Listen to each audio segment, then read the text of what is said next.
这3起事件，相关人员彼此间并无关联，唯一的共同点只有这枚指纹。目前还不清楚这意味着什么，但结合刘晓峰坠楼案，我们有理由相信，指纹的出现并非偶然。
去年11月24日，本市山水龙庭小区有人报警，称小区发生煤气泄漏，随时有爆炸的危险。110接警之后，协同小区的物业、燃气、消防等部门赶赴现场。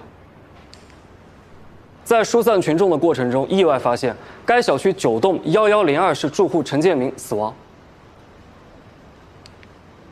陈建明，男，70岁，山水龙庭小区9栋1102室，独居。 当时物业和民警赶赴现场，挨家挨户的敲门，敲到这家发现没有人应，破门之后才发现陈建明已经倒在了客厅的沙发上。当时呢，物业人员和民警就实施了急救，可惜没有救过来。后来危情解除，燃气泄漏属于误报。随后医务人员赶到，判断陈建明在物业破门之前就已经死亡，死亡原因可能是心脏病突发。 以下呢是陈建明一些日常使用的药品的图片。考虑到陈建明长期服药，且是行动不便的重症心脏病患者，这个事件被判定为是疾病突发，其子女也没有提出其他的异议。这陈建民的子女什么情况？我调查了一下，陈建民的妻子多年前就已经去世了，然后陈建民呢也并未再婚，2个人育有2子1女，都组建了家庭。 女儿一家在国外定居，2个儿子都在本市。陈建民倒下的位置离这些药这么近，没用上吗？我估计应该是发病太急，药没来得及吃。这么看也应该算是常有的事儿。那这个现场还有什么异常现象吗？现场没有发现任何真打搏斗的痕迹，也没有财物的遗失。这是老年人求助器吧？联通社区的。 离他也很近，没用过，应该没有。说到这件事的后续倒是有位社工大姐提出了异议。一方面是因为没有接到陈建民的求助，另一方面陈建民开暖气会胸闷、呼吸不畅，所以常年不开。可当天的暖气却是开着的。这个社工主要负责辖区内独居老人的生活，跟陈建民的关系也比较熟悉。也是因为这位社工的坚持，辖区的同事对陈建民家进行了一个简单的搜查。 但确实没有发现可疑之处。那枚指纹在哪儿找到的？在这个空调遥控器上。但陈建民家雇佣了家政公司的钟点工，每周都定时来打扫，有家人以外的指纹也很正常。毕竟没发现异常，当时呢也就没再追下去。可后来接连在3起案子中都发现了相同的指纹，这又引起了办案单位的高度重视，重启了调查程序。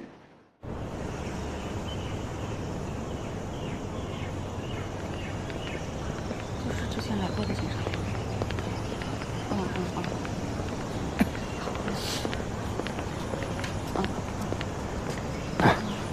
您好。您坐。这件事情已经过去很长时间了，你们怎么还在调查呀？之前不是说没什么问题了吗？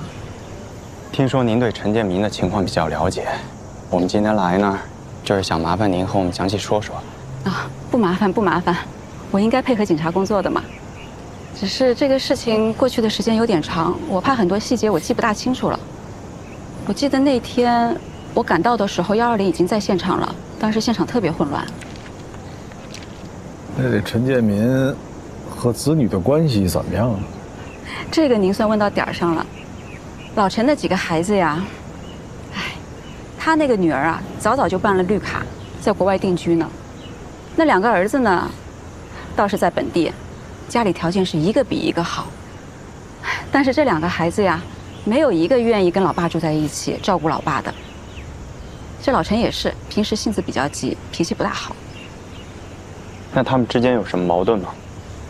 哎，这老陈啊，他以前呢是做房地产开发的，虽然不像那些大企业规模那么大，但是他也不小啊。现在呢也要交给下一代了。你说是给多给少，给这个不给那个的啊？我听说那2个儿子啊，还曾经为了这个继承企业打过官司。哎，说到这儿，我想起来一个事儿，就是老陈去世那一天，就在他们家楼下，这大儿子、二儿子和媳妇儿们，他们2个还吵起来了，他动上手了。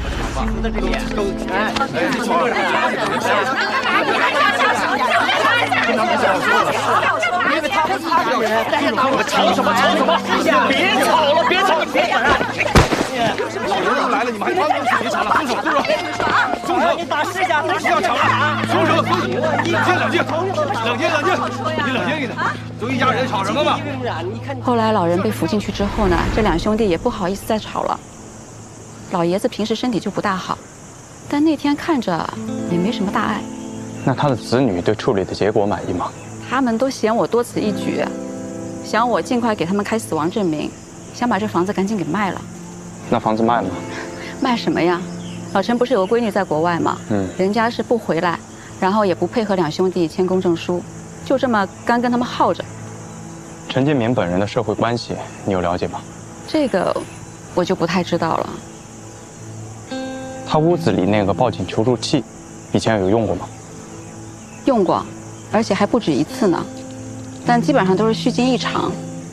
他挺在意这个的，经常就是万一稍微有一点什么不对了，他就求助我们。所以这一次第一时间我就觉得很奇怪，为什么他这一次就没叫我们呢？咱说说那个暖气的事儿吧。哎，这个事儿啊，出事那天我赶到他们家的时候，我发现他屋子里啊特别热，温度开得特别高，电暖气都开着。那我们这个小区呢是集中供热自采暖，是烧电的。老陈平时啊嫌开暖气胸闷，是不开的。那邻居上下就对他有意见了，觉得他不开，这上下温度都上不去啊。为了这事儿啊，还上过他家门，发生一些小矛盾。那后来我们领导也说我了，那说不定人家老陈突然嫌冷了呢。啊，我想想，领导说的也对，这个是我多事儿了。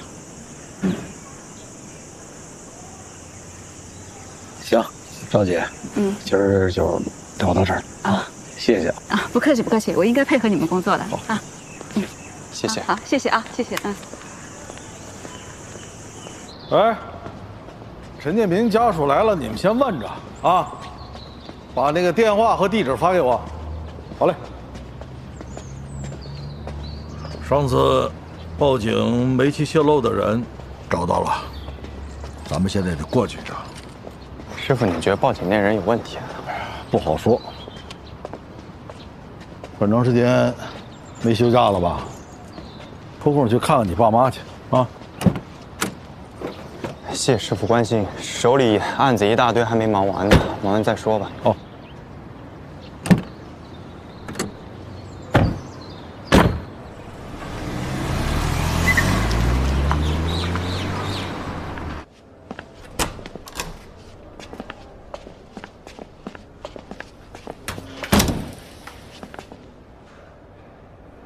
嘿，这2个人真行，在什么地方都能干起来。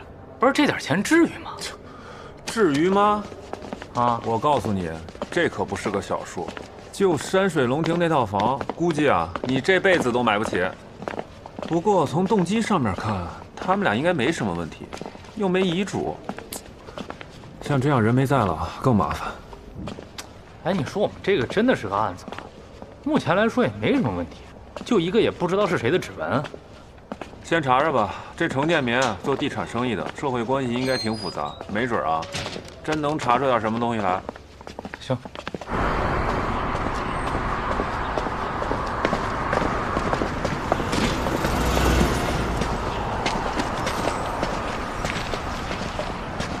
程小伟是吧？啊，是刑警队的。刑警啊，找我啊？这手机号是你的吧？是我的，公司发的工作手机。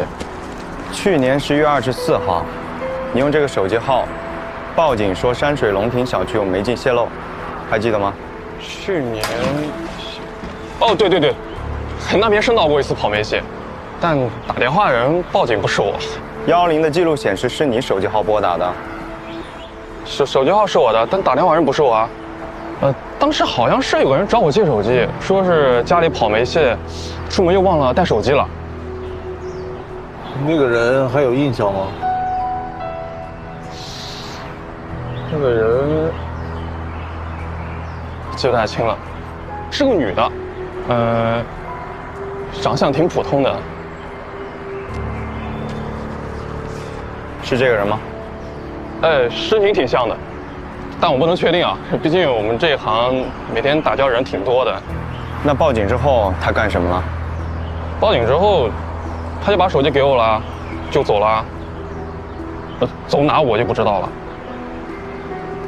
别着急啊，再想想，看看还能想出什么来。有个事儿，但我不能确定有没有关系啊。当时那个警察、消防员很快就来了，然后小区还挺乱的。哦，我的马甲也不知道给谁拿走了。马甲啊？什么样的？呀，就这个，公司发的，说是上班不需穿戴，料子挺差的，按说应该没人拿的。谢了。啊。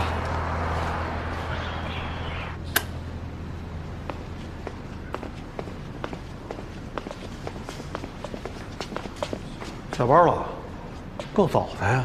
早吗？天都黑了。约会去？同学聚会，你看我还行吧？挺好。那个……哦，对了，我刚才想给你送过去的，检验过了，你们带回来的行为样本跟在刘晓峰坠楼现场发现的行为样本，颜色、材质，包括硬度都完全一致。也就是说，坠楼现场发现的这个纤维。是来自一个快递员的马甲，不能这么肯定，因为用这种材质做衣服肯定不止这一家，但是可以作为参考。如果你们能找到那件衣服，我是可以给你们做对比的。那不早，我先走了。注意安全。拜拜。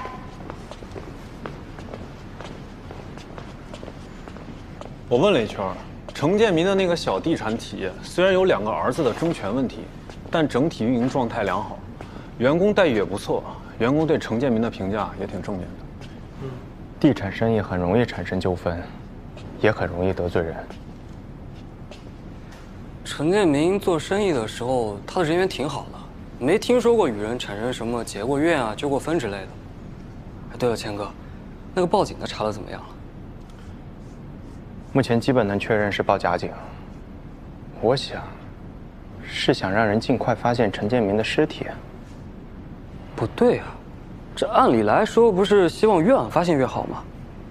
对啊，咱们假设啊，那个电话与程建民之死真的有关系，那程建民之死呢，又不是真的意外，那是不是越晚被发现，就越会容易当作疾病发作呢？哪有凶手希望自己被发现的呀？行了，啊，不早了，总队啊，是吧？小哥几个早点回家休息。明天你再跟小龙去一趟民宿现场，啊。程建民的案子不查了？查呀，不能一棵树吊死。委派几个人继续查程建民的社会关系。是。剩下的人准备接下一个案子啊。散了，早点休息。快，好了，走，我跟你谈点事儿。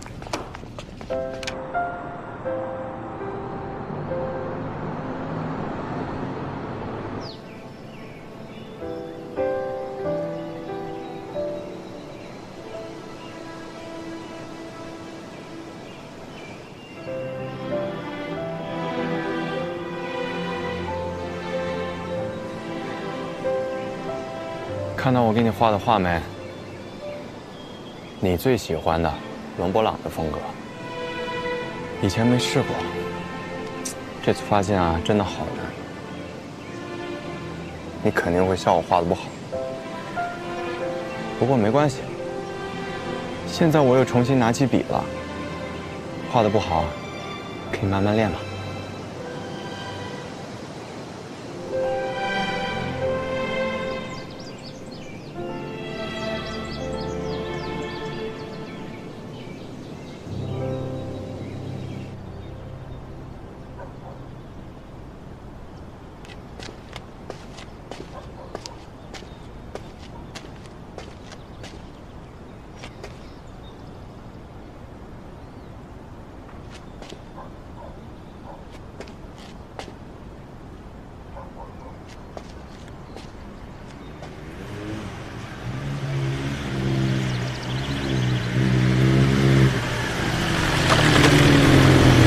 迟到了啊！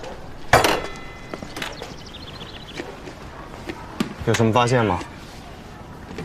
没什么重要的发现。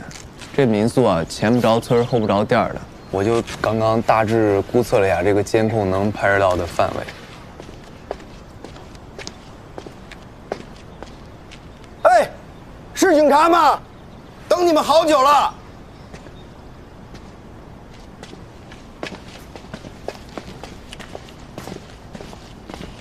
你这民宿这么偏呢？还是带你们去看看，这风景好啊，城里好多人就愿意奔这儿来。啊，就在前头。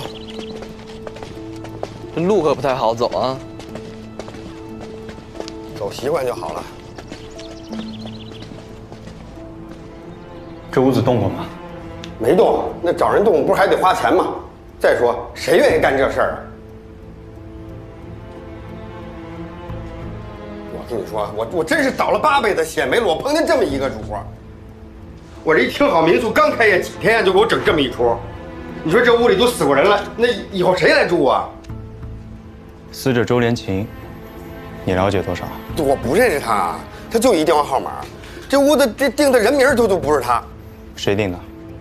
那我估计是他们家里人给定的，在网上给下的单，网上交的钱，然后他就来拿钥匙住就行了。我要知道他是搞传销的跑路，电视上上过老赖，那我打死也不会把这房子给他住啊。活着的时候你说坑人骗人，那这死了还不找一个没人的地儿，到这儿来讹我来。这上面有人动过吗？没有。说说当时情况吧。那当时我也不在场啊，这是他们家人联系不到他了，这才打了我的电话赶过来的。那几天房间里只有周连琴一个人？那我可不知道。他订了1个星期的房子，说这个最好不要打扰他，这服务员也不用经常的打扫，这个钱他付的也痛快，也没砍价。当时又是淡季，就把房子租给他了。我来了以后啊，这房门这里头是反锁着呢，这窗户是开了一份，我就钻进来了。进来我到这儿来，哎呦，就挂在这儿了，这真吓人。人是你放下来的？我哪敢动啊？我打了个120，他们家人给放下来了。120来了以后呢，这说这个人已经凉了好几个小时了。我就是没想到这吊死的人会这样，弄得脏兮兮的。哎，行了，你们愿意怎么着怎么着吧，我先出去了，有事你再喊我啊。哎呦，这天哪！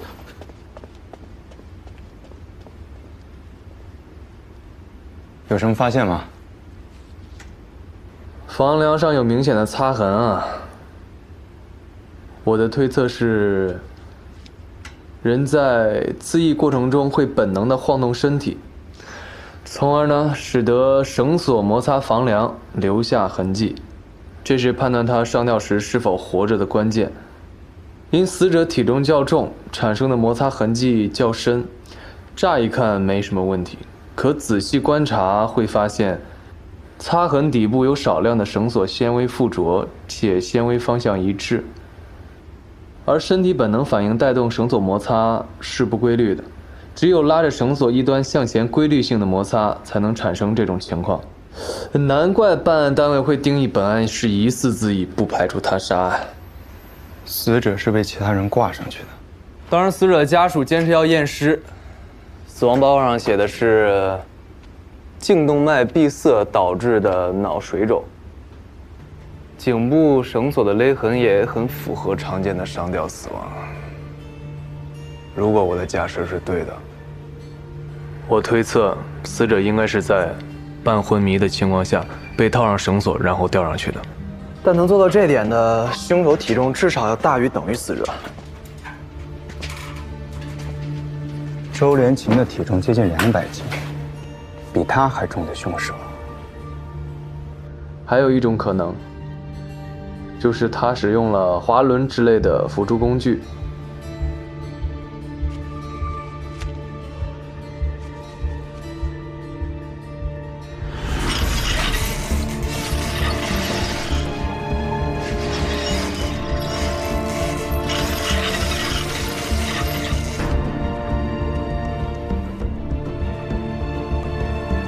那个指纹在哪儿发现的？绳子勒痕旁边。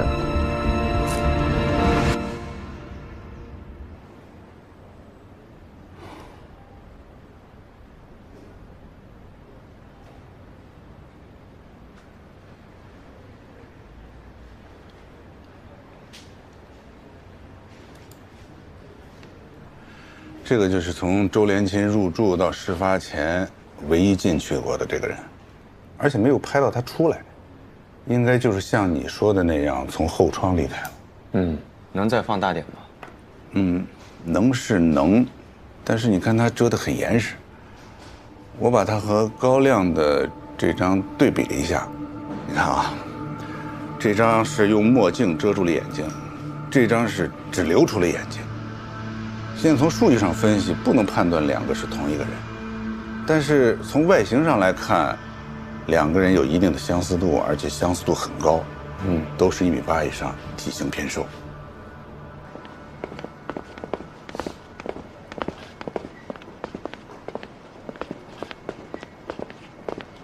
董队，这是文勇的妻子，这我们市公安局刑警队的冷队长。坐。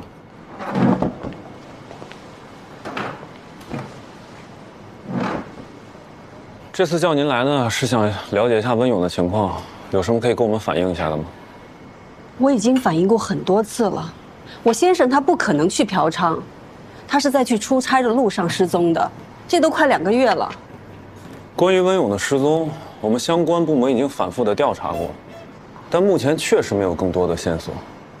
但现有的证据是可以支持您丈夫温勇失踪前有过嫖娼行为的。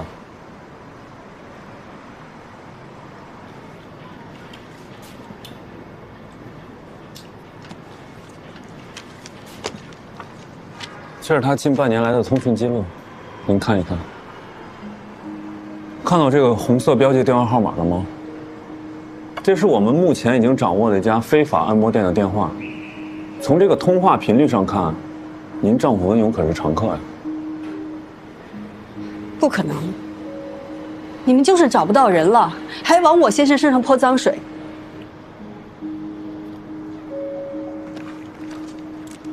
那就麻烦您再说说温勇的情况吧。他那天出门的理由是什么？出差，他们单位的公事，坐火车去外地开会。那你知道他订了几点的火车票吗？下午6点。他一般怎么去火车站？坐出租车。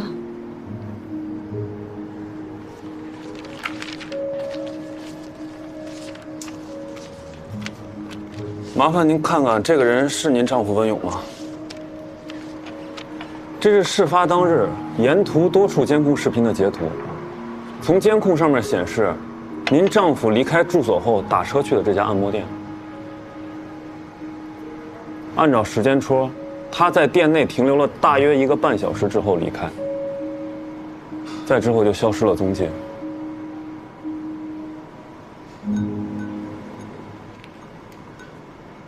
我先生他，我们家一直很和睦的，我们俩都有稳定的工作，感情也很好，这么多年从来都没红过脸。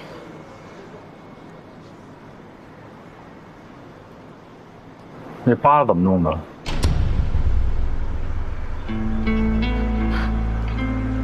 以前摔的。温勇身上有什么值钱的东西吗？他钱包里有几张卡，还有一块手表，不过也不是太好的牌子，1万把块钱了。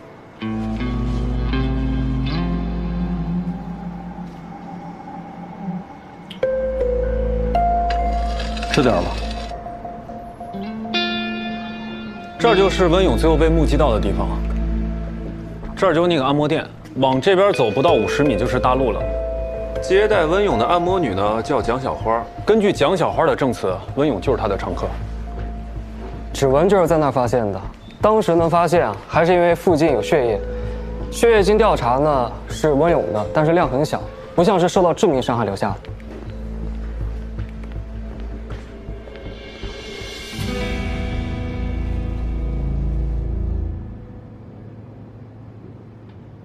你们又找我来干嘛呀？是，以前是我错了，我不该做这个生意，但我现在真的已经洗心革面了。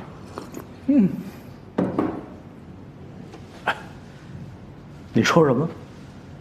洗心革面？温勇是你杀的吗？不是啊，怎么可能是我呢？洗心革面啊！这现场啊，发现了血迹了。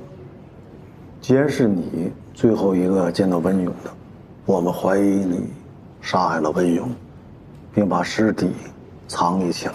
不是的，不是的。当时还有一个人在场。谁？是个女的。但我不认识，我也不知道她是谁。但真的不是我。跑啊！我让你们跑，跑啊！跑啊！跑啊！跑！跑！跑啊！跑！跑！跑！跑！跑啊！我告诉你，你再给我跑一次试试！啊！跑啊！快点！跑啊！没看到吗？跑啊！跑啊！跑啊！你再跑，再跑啊！跑啊！再跑！跑！我让你跑！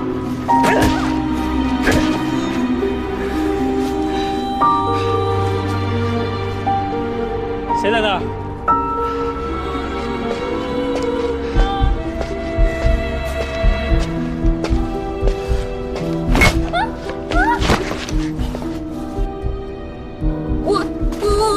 我什么都没看到，我没看到我。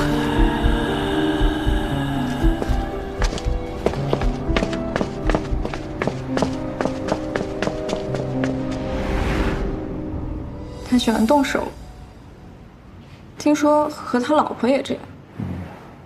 旁的姐妹都不愿意接待他，我也是因为看在钱多的份上，不然谁愿意招惹这种人？女的长什么样啊？身高多少？个子很高，比温勇还高，很瘦，长相嘛，那天太黑了，我又害怕，我就瞄了一眼，也没敢仔细看。来，看看，这是谁？好像是他。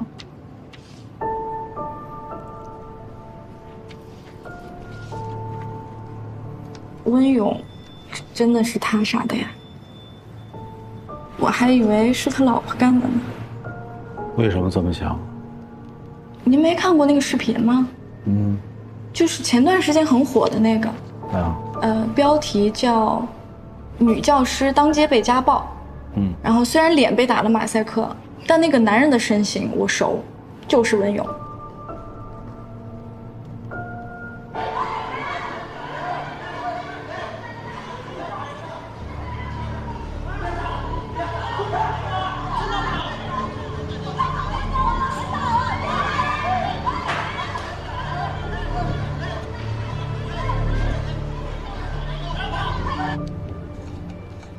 这是从视频发布者手中拿到的原始版本，没打马赛克。从视频中可以确认，这2个人就是温勇和他的妻子。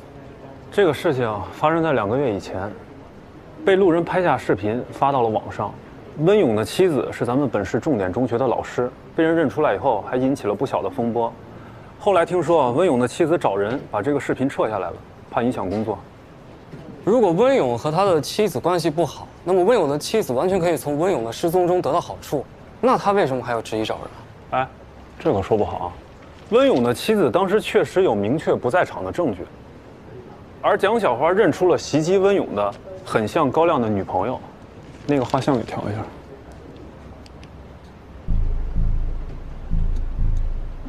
目前已知，那枚指纹一共出现在了4个地方，分别是陈建明案、周连琴案、温勇案以及刘晓峰案。陈建明之死的现有证据还不足以被定性为案件，但是温勇案出现了温勇曾在现场被袭击的证词。技术科通过分析，发现了房梁上的痕迹，很有可能不是周连琴自己留下的。所谓自杀，存在疑点。刘晓峰则有相对的明确的证据证明这是谋杀。陈建明和周连琴案在现场出现的可疑人员为身份不明的年轻男性，而温勇和刘晓峰案，则是这个身份不明的年轻女性。目前只知道她是一个叫做高亮的人的女朋友。这个高亮的身份，目前同样还未查明。他目前还涉及到城中村的那起纵火案。通过对目击者的询问，发现了这个叫做高亮的人和出现在前2起案件中的可疑人员有较多相似之处。如果能确定是同一人，那么可以说，围绕这几起案件的核心就是这对男女。假设啊，这些都是案子，那2人的动机呢？寻常人犯罪，不外乎财情恩怨。但这几个受害人，无论从工作到生活都毫无关联。这2个人能同时与这么多人结怨，也几乎不可能。所以不排除雇凶杀人的可能性。拍电视剧呢，雌雄大盗、雇佣杀手，这个说不好。凶手行凶可能也并不是为了钱，而是出于一些我们不知道的目的。目前除了陈建明案，后几起案件之间也还是有一些共通之处的。当然，这只是我的分析啊，可能并不太准确。周连琴集资跑路，欠债不还的老赖；温勇家暴嫖娼；刘晓峰曾经虐杀动物，又计划对人行凶。也许在凶手看来，他们都应该接受惩罚。好家伙，把自己当蝙蝠侠了。如果要是真的，那要咱们警察干嘛呀？这也奇了怪了，咱警察不知道的事儿，凶手可知道了。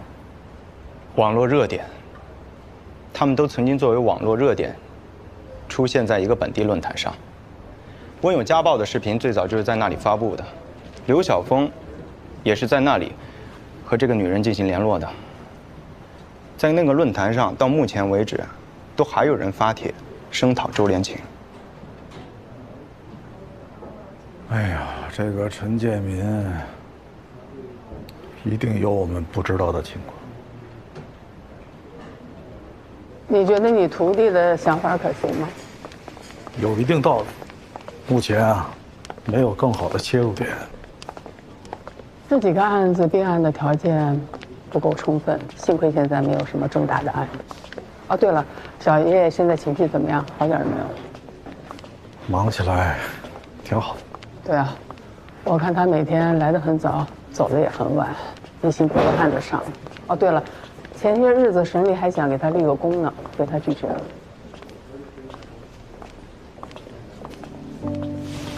这个案子啊，很复杂啊，大家都辛苦了，尤其是叶谦儿，不辛苦，应该的。来，对这个案子我是越来越不菜都来了。哎，好，来，放这，嫂子一块儿吃吧，啊。不了，我就不跟你们一块吃了，我去喂小家伙啊，你慢慢吃。行，我跟你说，我现在一下班我就得到这儿来接乔静，啊，这一起关门一起回家，留他一个人在这儿，我可不放心。嫂子没事吧？没事儿。不足，你是个女孩子，你可得当心点。我没事儿，咱们家属院离单位近，又都是自己人。那可不行，没事儿还是早点回去啊。知道了。来，赶紧吃。这4起案子呀，留下的全是女性左手食指指纹，而在网吧时呢，那个红衣女子是用右手开的门。而且啊，遗留指纹的文献都一模一样，显然指纹是他故意留的。他这么做，说明他不怕警方通过指纹查到他。照这么说的话，这枚指纹其实是某种标记，类似某些表演性人格的连环杀手，他们做完案后会在现场留个记号，来证明这个案子是他们做的。刘晓峰案天台上发现的是2种男性足迹，而磊叔在监控中看到的却是一个女人。徐局也说，高亮和他女朋友的身形很像，并且2人从未同时出现过，那就有理由怀疑他俩是同一人。有道理。我在想，嫌疑人为什么这么自信？不担心我们会从这枚指纹上找到什么线索？有一种可能，就是这个人的指纹可能已经无迹可查。我同意小龙的推测，邻省曾经发生过一起殡仪馆看守将逝者指纹割掉粘在自己手上作案的案例，当时轰动不小。本案的嫌疑人会不会也有类似的操作？文勇的案子明天还得继续啊，抓紧时间赶紧吃饭啊，吃完了还得送餐去。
水替代泪水的重量，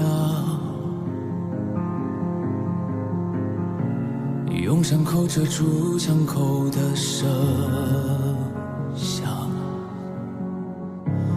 没有天生不屈的倔强，只因总有人跟在前方挡下风浪。当每一次不平凡变得习以为常，只为将肩上徽章擦亮，就像黑夜中暗涌的光，汇聚成你的模样。抬头望，多么的荣光，像希望伸出了臂膀，披着光，前世也有望，穿越过命运的战场。